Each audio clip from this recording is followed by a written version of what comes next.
It's another busy day here at Intersolar Europe 2024.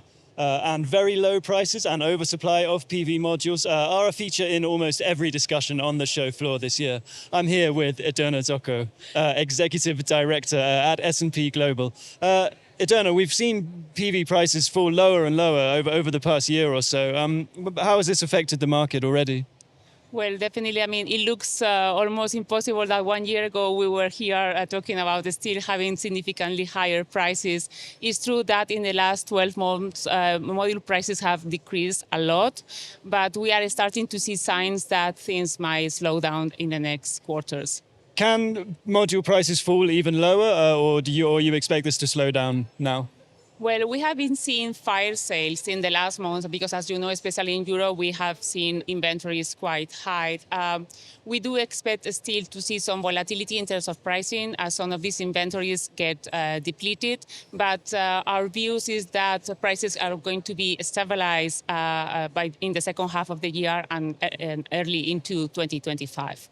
And is that a case of demand picking up to meet the oversupply or other market developments? I think it's a little bit of both. On the one hand, we are seeing rationalization on the manufacturing side. We are seeing utilization rates being lower and also some capacity being idle or being delayed in terms of ramping up. And at the same time, I mean, let's not forget that the solar demand has been growing exponentially in the last 2 years, and we are still very bullish about the growth of demand in 2024. So yes, I think it's a bit of both. And what does this current situation mean for capacity expansions, particularly those outside of China that are planned? Well, I think we have to differentiate between capacity expansions in China and capacity expansions outside of China. In China, I will say that in terms of like the top 5, top 7 manufacturers, I would say that these capacity expansions are continuing. In terms of expansions outside, those are so much dependent on policy, right? And for instance, in the United States, we have seen many announcements in the last 12 to 18 months after the announcement of the IRA. At this moment, we're still waiting to see the resolution of some of the current trade cases ongoing, like the anti-dumping CVD cases that are going to definitely determine what happens with manufacturing capacity announcements in the US market in the next year. And Europe in particular has been very slow to move on establishing its own manufacturing supply chain for solar. Does that look like a better decision now?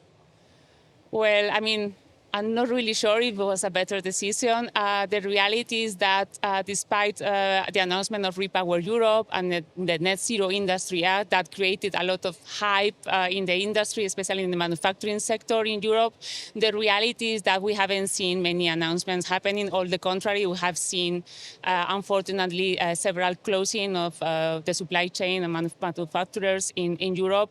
And the reason for that is that there is no mandate to procure or no incentives to procure locally manufactured modules in Europe. So until that happens, I think it's going to be very difficult to have the growth of manufacturing in Europe again. Edurne Zoco from S&P Global, thank you very much for your time today. Thank you very much, Mark. Always a pleasure to talk with you.